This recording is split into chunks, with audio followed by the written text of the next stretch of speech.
All right, so welcome everyone.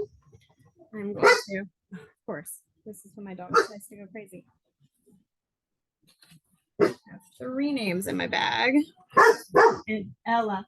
And I'm going to mute myself as soon as I pull this person off of mute. All right, first up, we have, oh, you can't see it, Vice Mayor Amy Jackson. All right, I am going to ask you to unmute.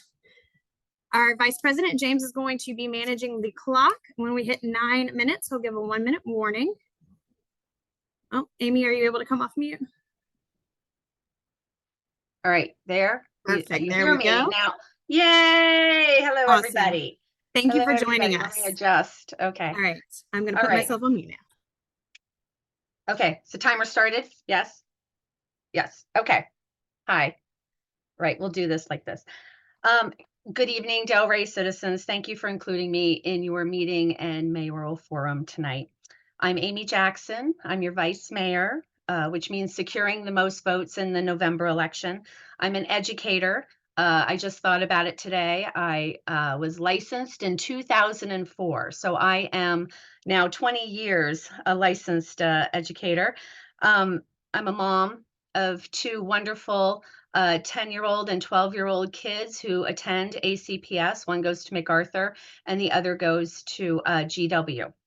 Of course, I'm a hometown girl. I was raised here, raised in Fox Chase, not a mile from my house now, which is next to Episcopal, the new Mini Howard, which I'll talk about in a minute, and Fort Ward Park.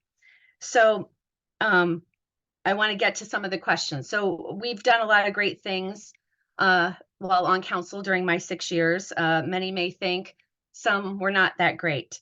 One of the things I know that I was concerned about, and is one of the questions, were ADUs. I was the vote on council against it.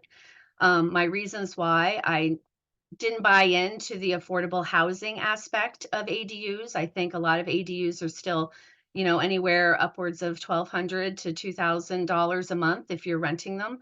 I don't see a lot of livability with those for family members, and it also doesn't help with parking outside of our homes and just infrastructure in general if we're looking at stormwater and sewage issues.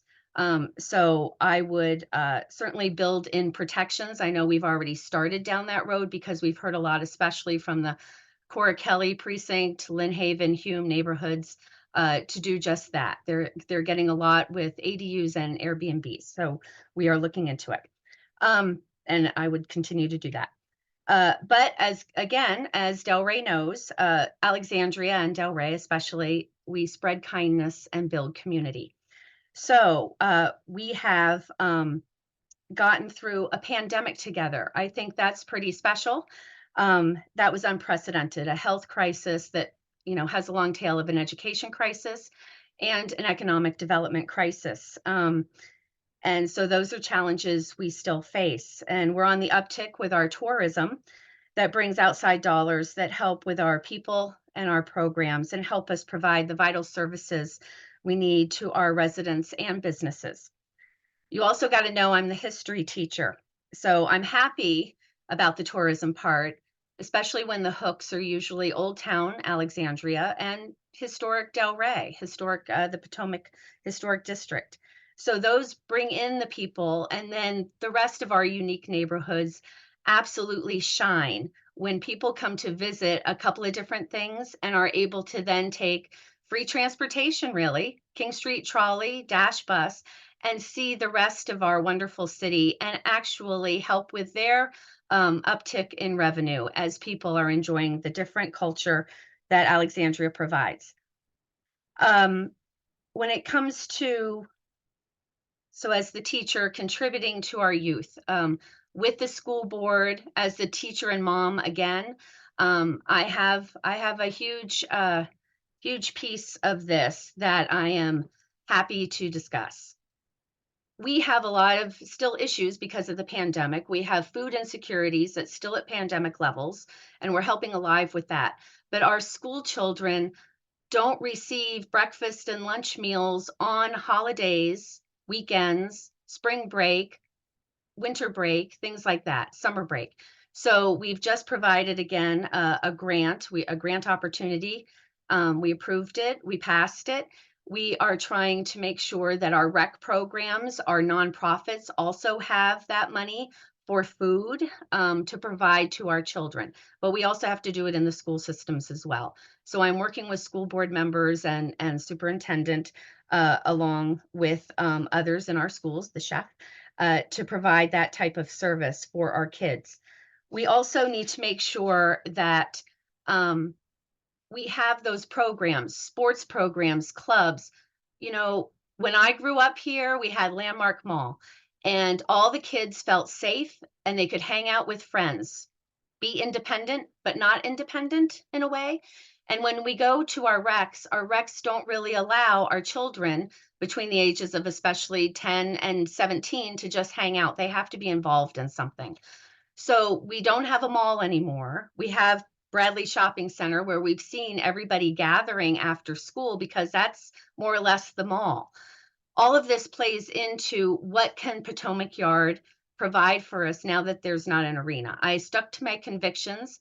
I gave 2 surveys, put them out there. I made sure that I was listening to the people, took action to actually hear the people, which a lot appreciate, and then said this is not for me. I would vote no if it came here because we don't need an arena other than the revenue. Revenue would have been great. We can find another way, already solving that problem.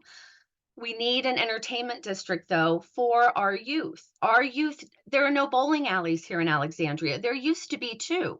We only have 1 movie theater down on Eisenhower because the other one is now the Virginia Tech Innovation Campus. That's where the building was before it came down to put up VT.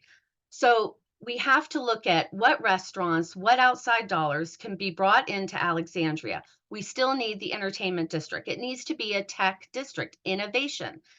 Potomac Yard Potomac Yard was always supposed to be built up because we were expecting a metro. Yes, it didn't come for 2.5 decades, but it came. So now we have that to bring in the graduate students to VT, but also get them on our Dash transit, our multimodal other transportation, and make sure they see Alexandria, spend dollars here to increase our revenue because we're at 82% resident tax base. The trajectory is just going to keep going up. That leads me into, I did propose a 3-cent tax increase. That would be actually what I wanted it for was our schools to get back to the infrastructure. We need to have Cora Kelly and George Mason built, and they needed some more money, as well as further providing FTEs that our school system has asked for, providing a frozen step. I proposed it, but there was no one signing on to that form. So the frozen step is still out there with $4.7 million needed, 4.2 million actually. And that will not be on the board to be discussed at our budget session. However, we have other things other than fully funding what ACPS brought to us in a budget proposal, and then those add-ons that we've discussed and distributed throughout our colleagues and making sure that people are signing on to great things. I know I also signed on to mental health and anything that we can do to help our DCHS and professionals there. In terms of, to get back to infrastructure, would I support a second high school? Again, I'm the Titan. I grew up here. Once a Titan, always a Titan, but I'm also a teacher and a mom. The overcrowding of our students is concerning, understated. But when we're looking at Minnie Howard, that's going to have kids 9 through 12, grades 9 through 12 that are starting in August at the new school. I think honestly that can be looked at as a pilot program for 1,600 kids that'll be there. And then probably eventually the school board, superintendent, myself, and the community, of course, will have a greater discussion, especially when we are looking at the next set of redistricting for our schools when it comes to the next school board elections, of course, and how we're going to have our kids in community neighborhoods, walkable neighborhoods. But 1 minute, Vice also, Mayor Jackson. I'm sorry? 1 minute. Oh, excuse me, 1 minute. Well, then I will just say, please visit my website, www.amyjacksonva.com. You'll see all my priorities listed there. It'll tell you everything that I've ever done in my life, pretty much. And I would hope to earn your vote between May 3rd and June 18th for mayor. Thank you very much. I'm Amy Jackson. Thank you, Vice Mayor Jackson. Thank you, James, for that. Also, one little note, if you look in the chat, if you're interested in seeing the questions that everyone was sent, we were able to get those posted. So they are online now in advance of getting this recording up. So questions are there. I'm going to, it's a very large tote bag for 3 pieces of paper, but kind of fun. All right, let's see who. All right. Mr. Stephen Peterson. Let's see. There we go. Let's see. All right. I think I just asked you to unmute. Can we do a check on that just to make sure? Yep. Perfect. Are we good now? Yep. We are good now. Wonderful. Welcome. Thank you for joining us. I'm going to go ahead and mute myself, and I'll let James let you know when the timer begins. All right. Well, good evening. My name is Stephen Peterson, and I am running for mayor. I am the resident of over 30 years with my wife, Martha, and we have 7 children. I decided to run when I started asking the questions, are the citizens better off than they were 3 years ago? And can I make a difference in people's quality of life over the next 3 years? As my wife will tell you, I'm not a typical politician, and I am unfiltered, which occasionally gets me into trouble. But that's because I'm a passionate person, and I am passionate about running for mayor. I have friends and family who do not support my campaign because I'm running as a Democrat, but I need to do what's right for me and the citizens of Alexandria. So we've been asked to address a few questions. The first I'll address is, what are your most profound and personal career issues that you can bring to the role in the future? One of the most humbling times in my life has been spent as a hospice volunteer and patient companion. Sitting with people who know that there's no options for an extended life at times have torn me apart, because I like to think to myself as a problem solver. But in these instances, all I can do is help these people realize that they've lived a fulfilled life, and try to help them remember all the happy times they have experienced with family and friends. So as a public servant, my goal has been to bring passion and humility to my role as mayor. The next question is, if elected, what are your priorities while in office? First and foremost is bringing transparency back to the mayor's office. I think that we saw firsthand that the arena deal was not approved due to the lack of transparency with the citizens. Essentially, trust was lost between the citizens and the state and local government officials. Look, the city isn't broken, and we have a lot to be proud of. We consider ourselves a successful city. In what we were just awarded yet another award for being best small cities to live in.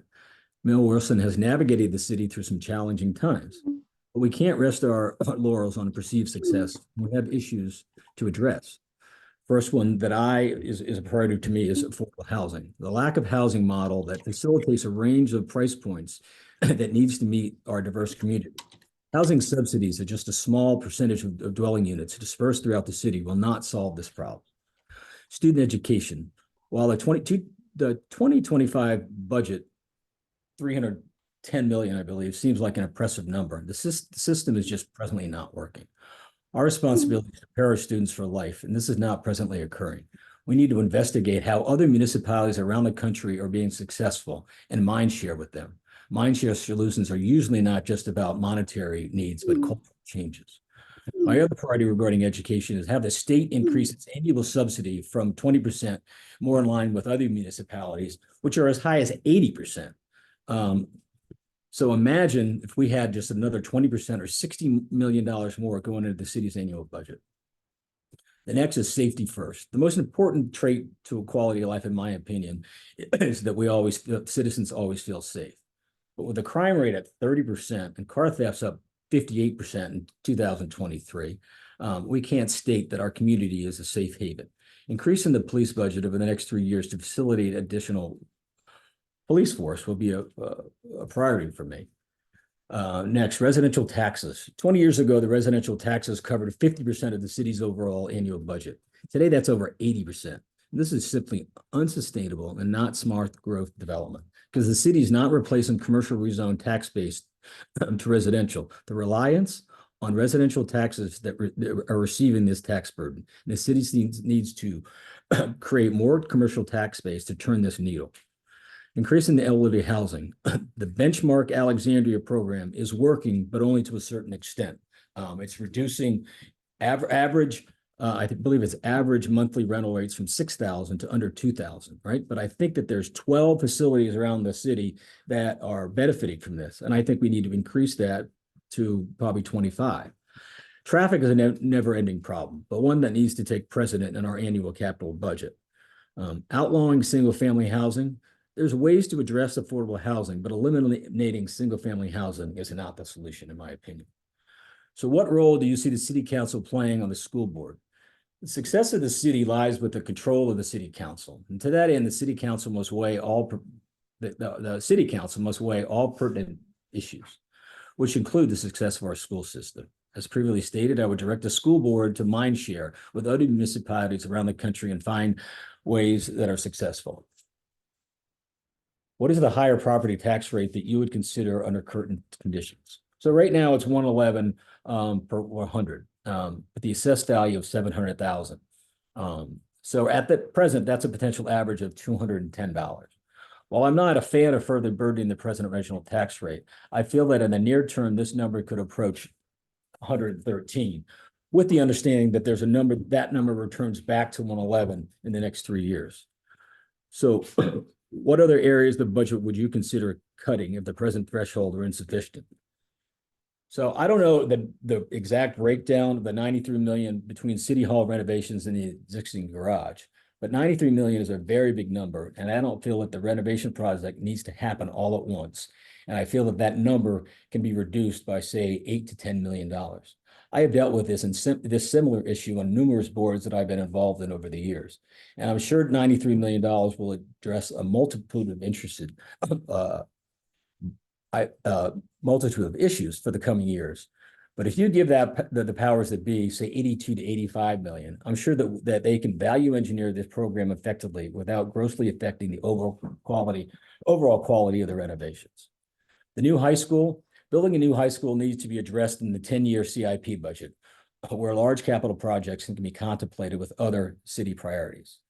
Delray sidewalks and Old Town flooding are ongoing issues that need to be dealt with within the CIP budget. So pick a time frame of say 3 to 5 years where these issues will be improvements will be dealt with incrementally. ADUs in Delray. If you're going to address the affordable housing issue, then you have to include the fact that ADUs have to be part of the solution, whether they're being housed by family members or family employees.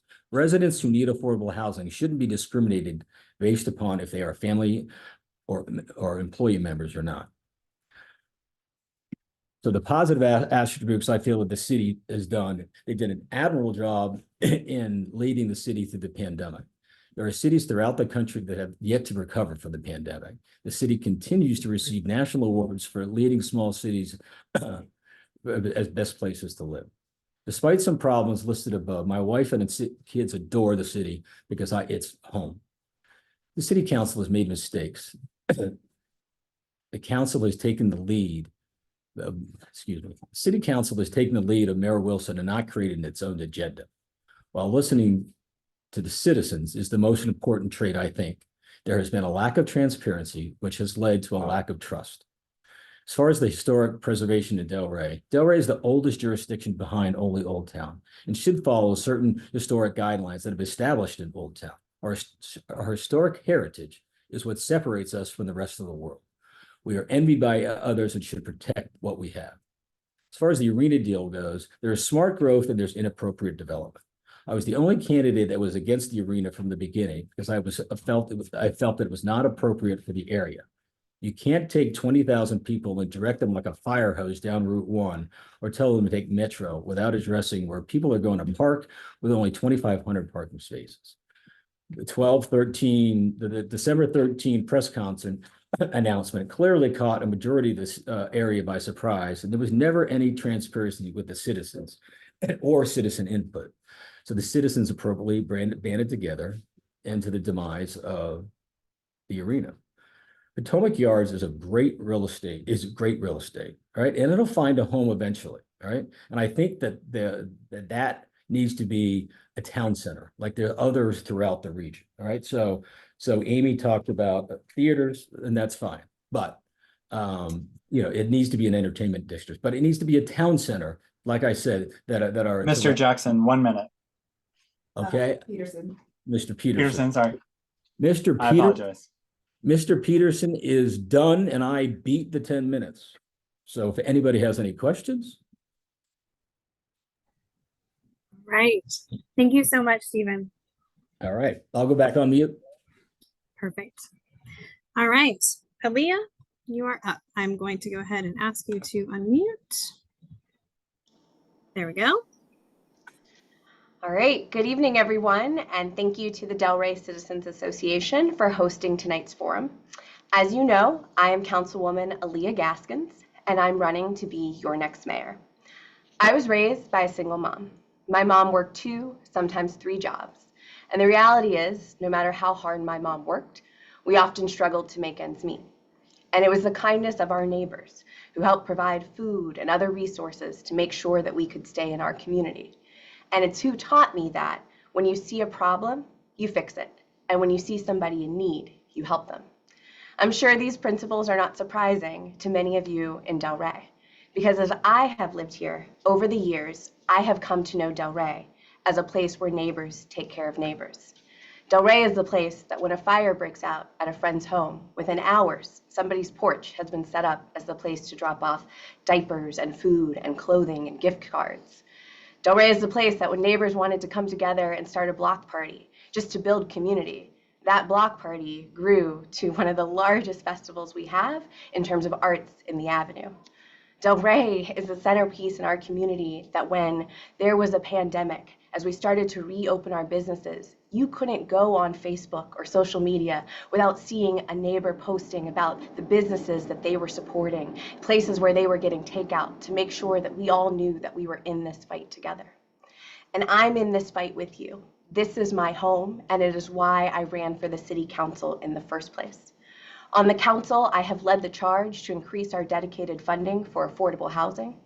I have led the charge to increase and expand investments in our young people, including the expansion of our summer youth employment program, as well as after school and out of school time opportunities. I have also led the charge to accelerate investments in our infrastructure and flooding, as well as the creation of our new Office of Climate Action. And now I'm running for mayor because while we have made much progress, we still have a lot of work to do. We all deserve to feel safe in our community, yet the uptick in crime has many of us feeling on edge. We all want to be able to live here and age here, but the cost is becoming more and more unaffordable. And we all want our kids to have every opportunity. But I've heard from far too many parents in Delray that it is unsustainable to be sitting in front of a computer waiting to try and get the last spot at the rec program or the last opportunity for your kid. And I think we can do better. I know that our challenges can become opportunities with the right leadership. And so what I am bringing to this position is a background in public health, urban planning, and municipal finance, as well as a new energy and new ideas for how we do business. You asked, what am I most proud of? I'm most proud of the reputation that I have built as a member of council who is responsive and who acts on what she hears. When we had the fatal stabbing of one of our young people at Bradley, I initiated our city's first youth safety and resilience effort. This has resulted in the creation of our first Youth Ambassadors program, as well as the first Youth and Caring Adult Summit, where we now have young people coming before the council and telling us how we need to improve to create a safer city for them, for their parents, and for their friends. And to me, this is not just a program that is impacting our young people. It's a program that exemplifies what you can expect under a Gaskins administration. We are going to listen, we are going to learn, we are going to co-create solutions together, and we are going to act with a sense of urgency that the issues demand.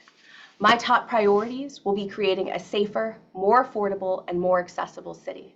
When it comes to safety, we are going to have monthly meetings with our justice agencies and with each of you.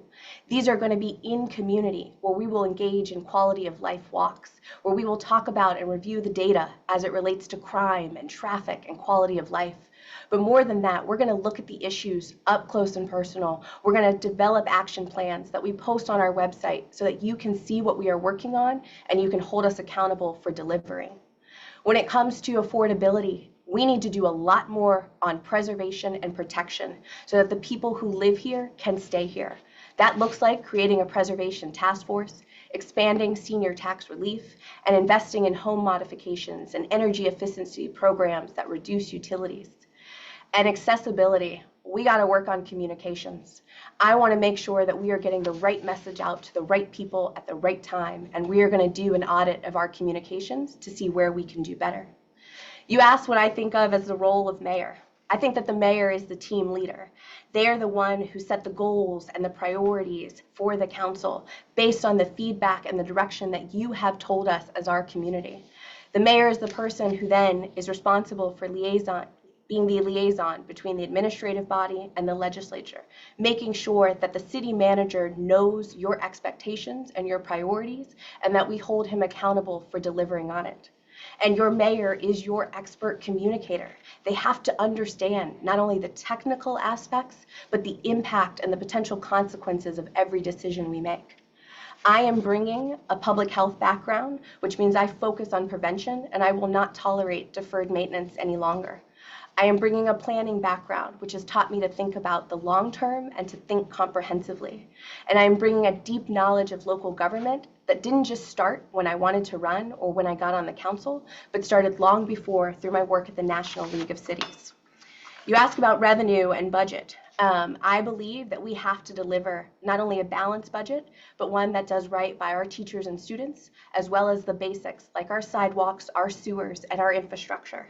And so the highest tax increase that I would support is about 2.5 cents.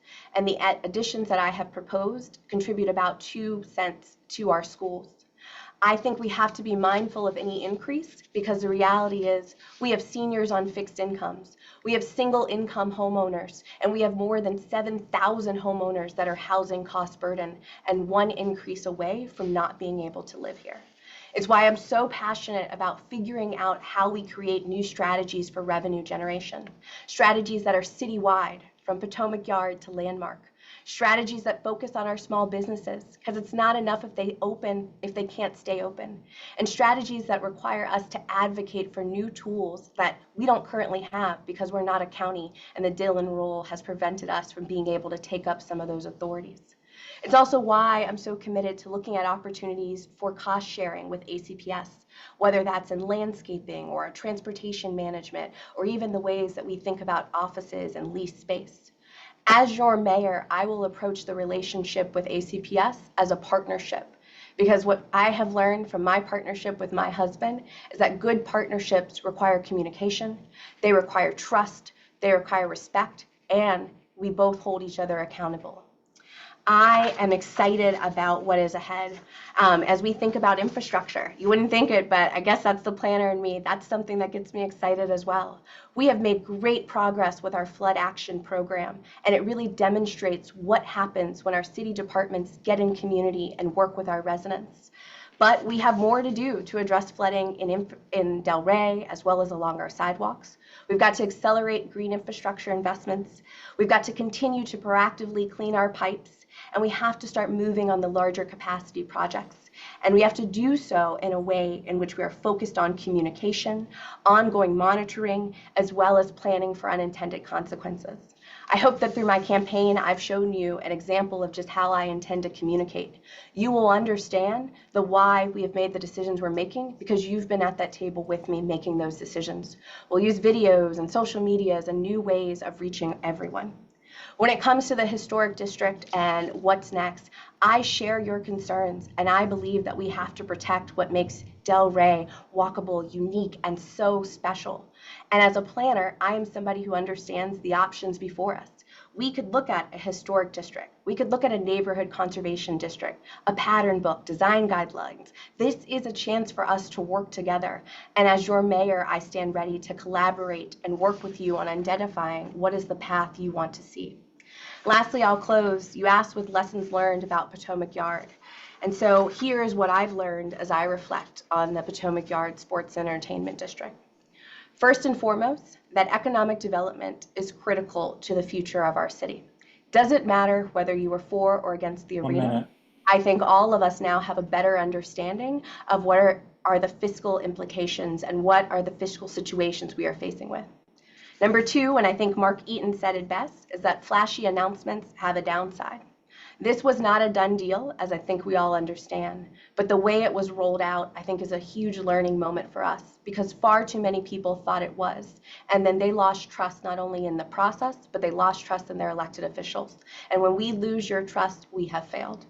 Lastly, I have learned that we need new ways for community engagement. We tried some great things, from town halls to surveys, but we needed work sessions where we did less talking and you did more of it. And that is what I want to see. So I hope that you will come along this journey with me. I am so excited about the future that we can build together, one that is safer, more affordable, and more accessible. My family and I love our community. We are glad to be your neighbors, and we look forward to the future with you. I hope to earn your vote in the Democratic primary on June 18th.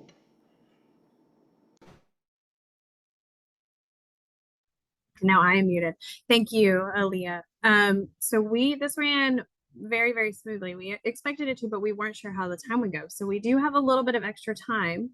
And I would like to take that moment and offer to the three candidates, if you would like to do 2 more minutes each, do any more of a closing statement, or if anyone is interested in learning more, how can they get a hold of you? I know Amy mentioned her website. I would love to hear just more from each of you about reaching out. So Vice Mayor Jackson, are you still available to come off mute? If so, let me go ahead and ask you to. Oh, hold on. Whoops. There we go. Got it? Yeah, absolutely. So yeah, like I said, we got to do this again more often. We're gonna do it again. You know, we wanted to make sure to try to give everybody as much time as possible. So yeah, 2 minutes, whatever. If there were questions that you weren't able to answer, if there are questions that you wish had been asked that were not, that's interesting. Okay. Yeah, feel free. Take 2 minutes for whatever you would like to do. And then Stephen, you are up next. Well, there were a couple of things that I would like to say. Okay. To get back to the historic district, Potomac, the town of Potomac Historic District. One of the questions was, should the city regulate the demolition of contributing historic commercial and residential structures as it does in Old Town and Parker Gray? I would agree with that. I'm just going to go through and hit some points because I don't know if with all the talking, whether you were able to pull out some things. Would you support protections for the historic town of Potomac and Delray as a whole to prevent overdevelopment from destroying the small scale nature of Delray? Yes, I would. And actually, I was one of the proponents with the bonus height density that would have taken place. So I walked Delray with a couple of residents, and when that was on the table, but it had just gone to planning, and then they scrapped it during the single family housing vote. I also want to say about the single family housing vote, I tried to pull the single family housing portion of that from the whole package of zoning for housing, to put a pause on it to see if we could, wait to see what Arlington had done. Of course, now we know Arlington, a substitute judge had voted it down, and now we are in some legal tangles here as a city, and the same substitute judge will now be looking at our case to see if what we did is incorrect. So lessons learned, probably not go so fast. There was no reason to. And the same thing with Potomac Yard. I mean, both of those, I stuck to my guns. I had the courage of my convictions. I was transparent in all, and made the decision, which is a tough decision. And a lot of people will not always, agree with you. You always have both sides. So just to pull that out, I wanted to make sure everybody knew those were my decisions at the time, but they were still the single family housing vote, even though John Chapman supported my motion and then voted with me, it was defeated 5-2 by my colleagues on council. So that's when we went to the rest of the package and office to residential, which I've been working on since the pandemic in 2020 to make sure that we have a lot of tools in the toolbox that can also be used. It didn't need to be that one right Thank now. you, Vice Mayor. Thank you so much. And thank you again for joining us tonight. Thank you. All right. Stephen, I am going to ask you to unmute again. Perfect. There we go. All right. I'm going to go back on the mute. 2 minutes. So just looking back at the transformation of Delray, what has happened over the last 20 years is truly remarkable. I mean, when you look at it, it was just a sleepy bedroom community 25, 30 years ago. And now, because of its location and of its historic significance, I think that we have to maintain the historic nature similar to what Old Town. So Old Town has done a very good job, and I think we need to help model Delray with what Old Town has done, because the historic nature is what has made it successful and why people want to live there now. So I applaud what we have done, what the city council and the citizens have done, and I just think we need to further that endeavor over the next few decades, because I think Old Town has done a very good job with that, and that's the historic nature, which is what I love to walk my dog around every night. And I think we should be able to do that with the same with Delray moving forward. I urge everyone to get back on my webpage. My webpage had to be redone because it was a little bit arena focused, and obviously that is not there anymore. So we will be moving forward with that. And so I urge you to review that in the coming days. So thank you very much. Thank you. Yes, thank you so much. And thank you as well for joining us tonight. This has been fantastic. All right, Aaliyah, here we go. Perfect. Thank you again. I guess what I would leave you with, because it's come up a couple times tonight, is a little note on zoning for housing. Zoning for housing was the city's effort to look at increasing the affordability, accessibility, and availability of different types of housing across our community. It was 9 different policies, not just focused on single family zoning, but everything from how do we increase additional housing for those making $40,000 or less in our community. It was passed unanimously, 7-0. And I stand by my vote and the work and the difficult conversations that we had as a community. I also want you to know that I have been somebody who has proven on the council that when I disagree with something, then I don't vote for it. When I felt that we could do better in getting a labor and a union hotel, and we did not, I voted against it. When I felt that the coordinated development plan for our power plant site did not align with the small area plan, I voted against it, because I stand with my values, but also the research as well as the words and the lessons that you have taught me. I too am committed to the historic nature of Delray, but I also feel like many folks on this call get excited about the funky, quirky, the pink doors, the yellow doors, the blue doors, and the special aspects that contribute to it. And so any decision about a historic district also has to provide a path that allows us to embrace those unique characteristics as well. And finally, I would just say, if you want to learn more about me and upcoming events, you can visit my website at AlyiyahForAlexandria.com. I also encourage you to sign up for my newsletter, because it's not just going to be something where you hear about events or things we're doing. It is where you hear about the decisions that I'm making, the why, and what else is happening in our community, so that together we can make informed decisions. So thank you again for your time. Thank you for organizing and spending this hour with us. Thank you. And to the 3 candidates, thank you as well for sharing your time with us, sharing your thoughts with us. I would also encourage you to use the chat feature, drop your website links into that chat so that people can go ahead and visit those now if they so choose. Would love to see that. At this point, I am going to stop the recording. Here we go.